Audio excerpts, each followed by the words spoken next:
talented rock band out of Lexington, Kentucky. Very happy to have these fellas on. Johnny Conqueroo is joining me right now. What's going on, fellas?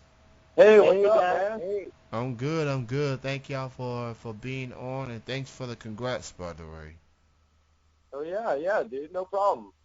And you guys have definitely become one of my favorite local bands in Oh, the thank city of you. Lexington.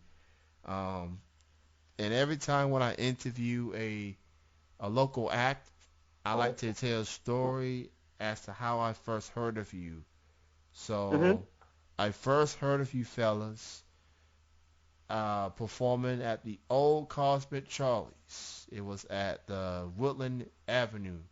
That's what it Yeah. Yeah. was before they now relocated to National Avenue. Mhm. And Yeah. you fellas were the opening act of my good friend and fellow Lexington Music Award nominee, DeBron Thomas. Oh yeah, DeBron Thomas, he's awesome. Yeah, so, and you guys, I love the energy that you guys bring. Very, Thank very, you. Thank very energetic. Definitely got the crowd going, and that was a fun night for me. And Yeah, thank you, man. so that was just awesome. Um, Now let's talk about this name Guru, which is homage to a folk hero from African American folklore. So, Mhm.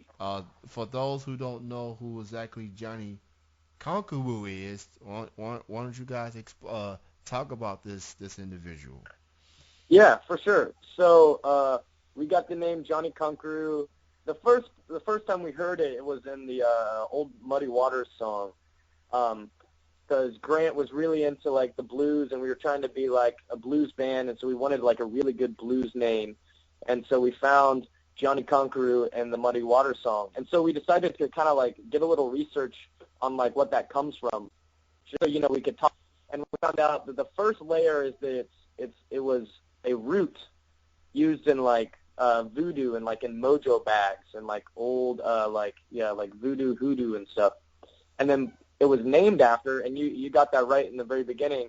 It was named after the African prince, John the Conqueror, who was able to kind of like escape from slavery in America and was with big tricks, kind of like a Robin Hood type character. And so we thought it was a really awesome name for us trying to get a good blues name. And it's definitely I like the name Johnny Conqueroo. It's very Okay. and I will confess that when I went to the Cosmic Charlie show and that I Mhm. and I went to see y'all perform, I thought it was a solo act.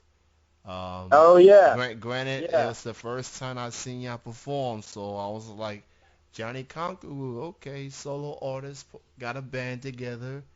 And then when I messaged y'all about the booking, you clarified, no, it's a band name. It's just three guys. Yeah. So, Yeah, I mean, it's like the classic. I don't know. There's a couple bands that come to mind. Jethro Tull classic, where it's like it's a name, but it's not really anyone in the band, and it kind of throws people off. It's kind of funny. I mean, we using. I do like when people ask us which is Johnny Conqueroo. It's always fun, and we really do like the name. So. oh yeah. So, um, now what I like about you fellas, is that you release two albums and you Mhm. do all of your recording and production. You basically do everything, as it pertains to these records. So how would you best, obviously, to be part of a band, it's all about chemistry. It's about being on the same page. It's about that brotherhood, sisterhood, depending on who's on the band. Yep. Um, how would you best describe the chemistry between you three when you're on that stage and performing? Uh, we got to use a lot of eye contact, and when we're playing, me and Wills will have to look at each other a whole lot and kind of everything has a form to it. Each song has a form to it, but we use a lot of eye contact to kind of help each other out. Yeah, we kind of like vibe each other out when we're playing. I mean, Grant and I have been like playing music together since we were like in middle school. So about it at this point, like, you know, I can kind of look at him and kind of tell if he wants to like end a song or like keep going or speed up or slow down, just for kind of like just looking at each other. And we kind of like that like free form style of playing, much more to like instead of like the really rehearsed, like really regimented kind of like perfectly performed songs. We kind of like jamming it out. Yeah. Basically, y'all let nature take its course. Like whatever happens, happens. What you see is what you get. And I like that. I like that. It's very, you know, it's like you never know what direction that the band's gonna go. And Every night we play the like in a different way, just based off of the audience and the crowd and how we're feeling that day. And so it's always kind of like a different gig. So, y'all, not only have y'all had success, but you also have had some, you know, good sales as well. Like for example, 10 weeks stayed in the WRFL plays, and then y'all was ranked top 5 in CD Central sales, which I think that was also nominated for a Lexington Music Award as well. CD Central. Um, I mean, what's it like to get this support, you know, from stations and from local CD stores that put y'all music out there for people to purchase? Yeah, it's really sweet, and it's cool that that people support us and help us out and play our stuff and sell it and et cetera, et cetera. But it's cool to have people, you know, help you do that. It's definitely it's an honor. It's a great feeling having, you know, just knowing that other people are digging it, and the whole like Lexington music scene. It's pretty small, so it's all kind of, you know, everybody kind of knows each other, and it's awesome, you know, having those people that you look up to, listening to your music and promoting it. You know, WRFL is an awesome place, and CD Central, we love them both, and it just means a lot with them supporting. So yeah. I got a chance to play 2 songs from you fellas, Washed Up and High Tiding. And I do know for sure, when I was at the Cosmic Charlie show, I did purchase one of those 2 albums. I don't even remember which one it was, but I definitely for sure know that I purchased one of them. So talk about what was it like recording the songs Washed Up and High Tiding. Yeah, okay.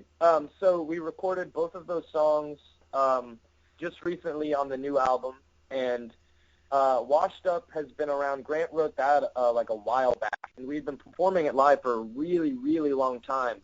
And it was really like it was like our like kind of like our poppiest song. Everyone knew all the words, and so we knew we had to record it for the next album. And it's kind of become like a really tight little like 3-minute little like a pop fresh kind of feeling in between all of our like heavier songs. And so when we went to record that, we decided we wanted to add like a lot more to it than we are able to do live. So we added, you know, background vocals and percussion and stuff. And we tried to do that on almost every song on the new album too. Like Washed Up. Washed Up is actually a cover of a Nick Waterhouse song that Grant and I had been playing since like the very beginning of Johnny Conqueroo. And so we tried to do that one a little different, just kind of give it a little more of a rockin' vibe. And we actually have like an extended version of that song that we plan to put out pretty soon that's like 7 minutes long. And it kind of like goes into this like insane punk part, because we're, you know, really tried on that song to make it different than the original. The original is more of like a what kind of vibe is that?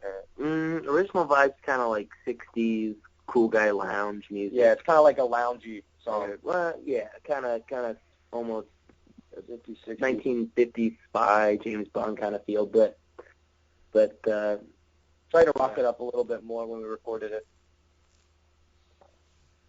Now, I love this bio. Uh, at the for those who want to get a good glimpse of what Johnny Conqueroo is, this best sums it up. And I quote, "Like no one else, this electric trio of sweaty punks combine the reckless youth of psychedelic rock with wise old soul of the blues." That is an Oh, That may be one of the greatest bios of a band I've ever read. That's thank just you. awesome. Um, Now, do you fellas got any upcoming shows that you like to promote? Yeah. We got a show at the Burl on the February 18th coming up. Not this upcoming weekend, but the one afterwards, the 18th. We're going to be playing with the band Ranch Ghost, and they just recently played at Third Man Records, which is Jack White's like studio record label place. So they're a really cool band. They're from Nashville, and it's going to be 18 plus, so you don't have to be like 21 to go. It's going to be a really cool show. And then later on, we're playing Moonshiners Ball, which is like an awesome festival here in Kentucky, and that's going to be May 19th. Those are the two shows that we really think everyone should come out to. The Burl on the 18th and Moonshiners Ball May 19th. Both going to be a lot of fun. Definitely gonna keep an eye on that February show at the Borough, which definitely become a lot of people's favorite new venue. I've been Yeah. there. I've been there once. Very awesome venue. Yeah, it's got great sound. A lot of really nice people run it. And for more info on Johnny Conqueroo, they are on Facebook. Just type Johnny Conqueroo. By the way, it spells Conqueroo. And you can check them out on Facebook. Check them out on Twitter. And if you don't have any plans on the 18th, go to the Borough and check out Moonshiners Ball coming a little bit later this year.